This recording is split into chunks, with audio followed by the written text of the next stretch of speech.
Perkenalkan, nama saya Katerina Pranginangin dengan NIM 214501117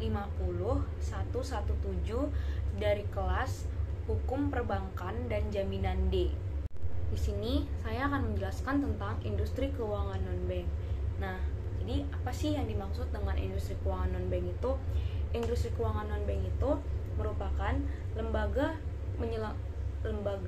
yang menyelenggarakan aktivitas keuangan berupa penghimpunan dana dari masyarakat lalu menyalurkannya untuk kegiatan investasi di perusahaan serta menerbitkan surat berharga.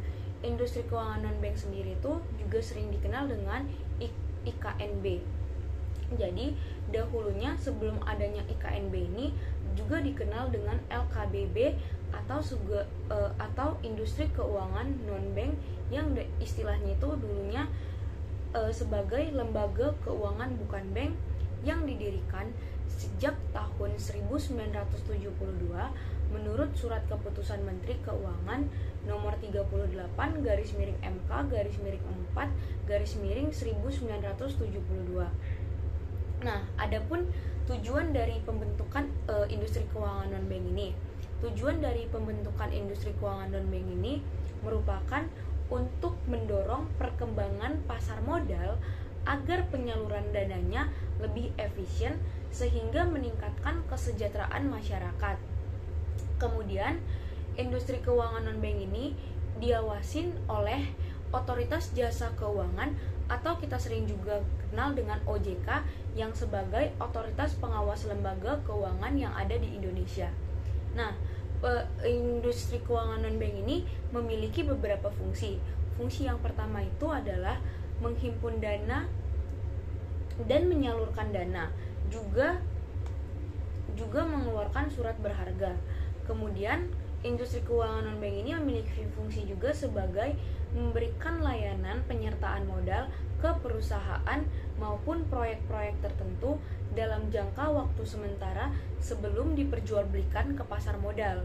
Kemudian, industri keuangan non-bank ini juga memiliki fungsi sebagai memberikan modal kepada masyarakat ekonomi yang menengah ke bawah sehingga mereka mampu membangun usahanya. Lalu, adapun fungsi dari industri keuangan non-bank ini menjadi perantara antara perusahaan di Indonesia dengan pemerintah agar mendapatkan kelancaran modalnya. Kemudian yang selanjutnya juga fungsi dari industri keuangan non-bank ini memiliki sebagai perantara mencari tenaga ahli dan nasihat profesional. Adapun yang terakhir dari fungsi industri keuangan non-bank ini merupakan untuk memperluas sumber pendanaan usaha di sektor swasta. Lalu kita juga akan menjelaskan kalau industri keuangan non-bank ini memiliki dua prinsip utama. Apa saja kedua prinsip utama yang ada di industri keuangan non-bank ini? Yang pertama itu ada prinsipnya itu yang pertama ada melaporkan tiap transaksi yang mencurigakan. Misalnya itu transaksi dalam jumlah tidak wajar di luar kebiasaan nasabah sehingga dicurigai sebagai tindakan pencucian uang atau pendanaan untuk terorisme. Lalu kemudian prinsip utama yang selanjutnya itu harus mengenal latar belakang nasabah identitas sehingga yang ada yang dalam saldo rekeningnya itu hingga kebiasaan transaksinya itu kita ketahui. Lalu ada beberapa jenis industri keuangan non-bank yang berkembang di Indonesia. Adapun 12 jenis industri keuangan non-bank yang ada di Indonesia. Yang pertama itu ada koperasi simpan pinjam, yang kedua ada asuransi, yang ketiga itu industri keuangan non-bank juga ada pegadaian, yang kemudian ada perusahaan efek, yang kelima ada finansial teknologi, selanjutnya juga ada pasar modal, kemudian ada dana pensiun, lalu ada perusahaan pembayaran, yang kesembilan ada modal ventura, selanjutnya juga ada factoring, yang selanjutnya juga ada pasar uang, kemudian ada kartu kredit. Nah, di sini saya akan menjelaskan salah satu dari jenis-jenis yang ada dari industri keuangan non-bank ini. Di sini saya akan menjelaskan tentang industri keuangan non-bank ini. Salah satunya adalah perusahaan efek. Nah, kemudian di sini saya akan menjelaskan tentang perusahaan efek. Nah, apa sih itu perusahaan efek itu? Tapi sebelum kita mengetahui apa itu perusahaan efek, kita juga harus mengetahui apa itu pasar modal. Pasar modal itu sendiri merupakan kegiatan yang berhubungan dengan penawaran umum dan perdagangan efek atau tempat orang membeli dan menjual efek atau surat-surat berharga dan lainnya. Nah, pasar modal ini diatur pada pasal 1 angka 13 Undang-Undang Nomor 8 Tahun 1995 yang menjelaskan bahwa pasar modal merupakan kegiatan yang bersangkutan dengan penawaran umum dan perdagangan efek yang diterbitkannya, serta lembaga dan profesi yang berkaitan dengan efek. Nah, jadi salah satu pelaku pasar modal ini yang bersinggungan langsung dengan investor yang merupakan perusahaan efek. Nah, dari sini kita jadi lebih mengetahui apa pengertian dari perusahaan efek itu sendiri. Nah, jadi apa sih yang dimaksud dengan perusahaan efek? Perusahaan efek itu merupakan perseroan yang telah memperoleh izin usaha dari Bapepam yang sekarang digantikan oleh OJK. Jadi sebelum adanya OJK ini, perseroan yang memperoleh izin itu diambil dari Bapepam. Jadi perusahaan efek yang telah memperoleh izin usahanya dari OJK dapat melakukan kegiatannya sebagai penjamin emisi efek. Nah, perantara pedagang efek ini dan atau manajer investasi serta kegiatan lain yang sesuai dengan ketentuan yang ditetapkannya. Jadi dapat kita lihat dari sudut kepemilikannya ini, perusahaan efek itu bisa kita bagi menjadi dua. Yang pertama itu ada perusahaan efek nasional. Apa sih itu perusahaan efek nasional? Perusahaan efek nasional itu merupakan perusahaan efek yang seluruh sahamnya itu dimiliki oleh perseorangan warga negara Indonesia atau Badan Hukum Indonesia. Jadi perusahaan efek nasional itu merupakan perseorangan WNI atau Badan Hukum Indonesia. Kemudian yang kedua, salah satu perusahaan efek itu ada perusahaan efek patungan. Apa yang dimaksud dengan perusahaan efek patungan?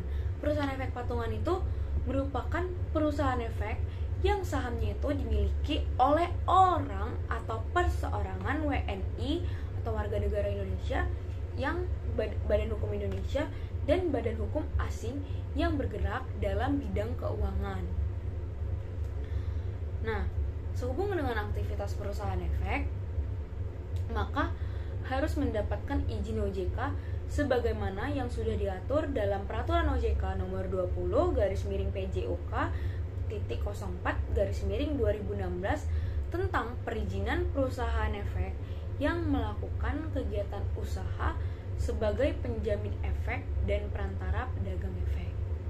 Nah, dalam melangsungkan kegiatannya, biasanya perusahaan efek ini tuh dapat diwakili oleh perorangan-orangan sebagaimana dalam POJK atau Peraturan Otoritas Jasa Keuangan tersebut. Nah, pengaturan perusahaan efek ini juga diatur dalam Peraturan Otoritas Jasa Keuangan Nomor 50/PJOK 04/2020 tentang pengendalian internal perusahaan efek yang melakukan kegiatan usahanya sebagai pedagang efek. Perusahaan efek ini merupakan pihak-pihak yang melakukan kegiatan usaha sebagai penjamin emisi efek. Nah, jadi penjamin emisi efek, perantara perdagangan efek, atau manajer investasi. Jadi perusahaan efek itu memiliki peran-peran yang signifikan perihal perusahaan efek ini. Nah, adapun peran-peran yang signifikan yang ada pada perusahaan efek itu terbagi menjadi beberapa jenis. Yang pertama itu mendukung eksistensi pasar modal dalam hal memperlancar perputaran dana dan informasi. Kemudian perannya itu mendukung sistem dan aktivitas bursa sebagai dari pasar modal dan unit usaha. Kemudian untuk meningkatkan kegiatan investasi pasar modal untuk menunjang perekonomian nasional. Jadi tiga ini merupakan peran-peran yang signifikan yang terjadi pada perusahaan efek. Kemudian adapun fungsi dari perusahaan efek itu sendiri.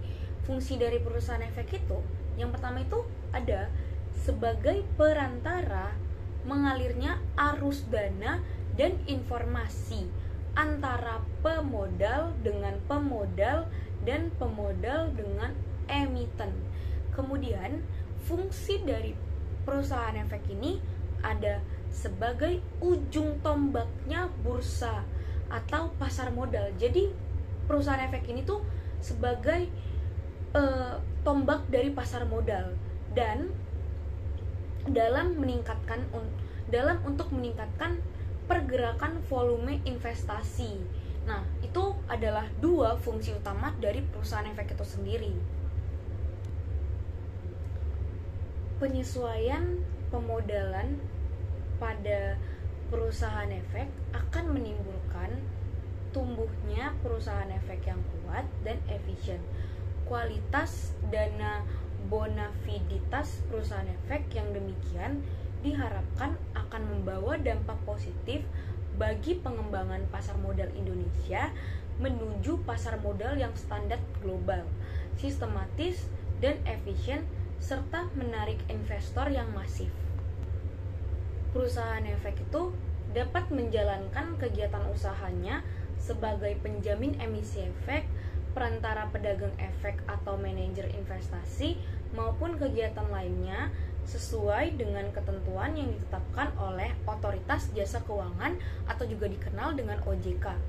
Lalu, perusahaan efek yang telah memperoleh izin usahanya sebagai penjamin emisi efek dapat bertindak sekaligus sebagai perantara pedagang efek.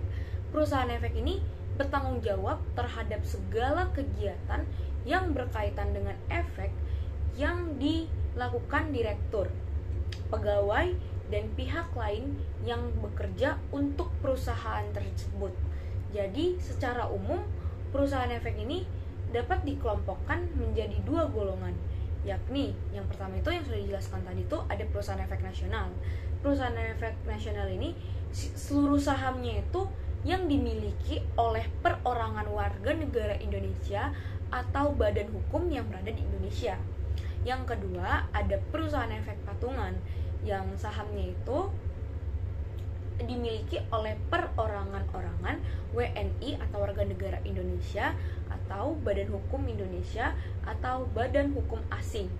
Jadi perusahaan efek ini menurut POJK nomor 57 garis miring POJK 04 garis miring 2017 tentang penerapan tata kelola perusahaan efek yang melakukan kegiatan usaha sebagai penjamin emisi efek dan perantara pedagang efek wajib melakukan pengendalian internal terhadap perusahaannya.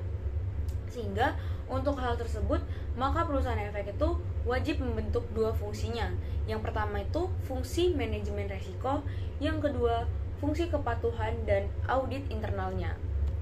Tadi tuh saya juga menjelaskan ada sedikit pada perusahaan efek itu saya menjelaskan tentang ada pasar modal.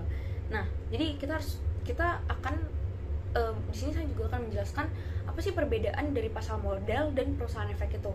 Jadi perbedaan perusahaan efek dan pasar modal itu merupakan adalah dua hal yang berbeda.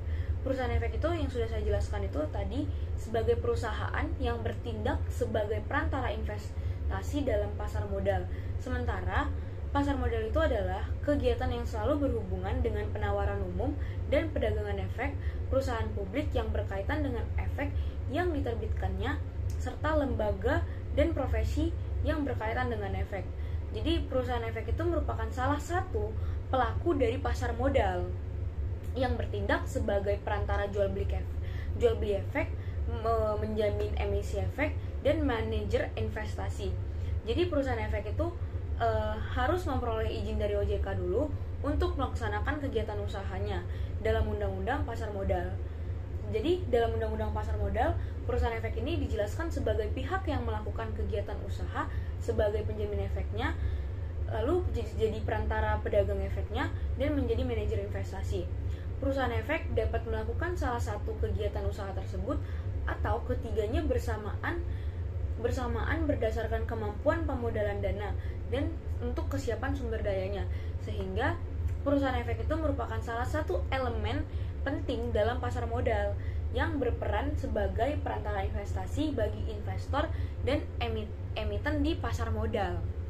Nah, ada pun beberapa contoh perusahaan efek yang ada di Indonesia. Yang pertama itu ada BNI Sekuritas, yang kedua ada BCA Sekuritas, kemudian ada Mirai AC Sekuritas Indonesia, yang kemudian ada Indo Premier Sekuritas, yang kemudian ada Mandiri Sekuritas, ada Maybank Kim Eng Sekuritas, kemudian ada Dana Reksa Sekuritas, ada Trimega Sekuritas, kemudian ada Panin Sekuritas, kemudian ada Samuel Sekuritas.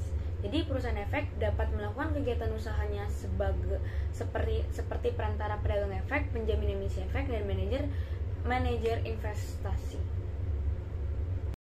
Nah, itu penjelasan dari saya tentang perusahaan efek dari salah satu jenis industri keuangan non-bank. Terima kasih.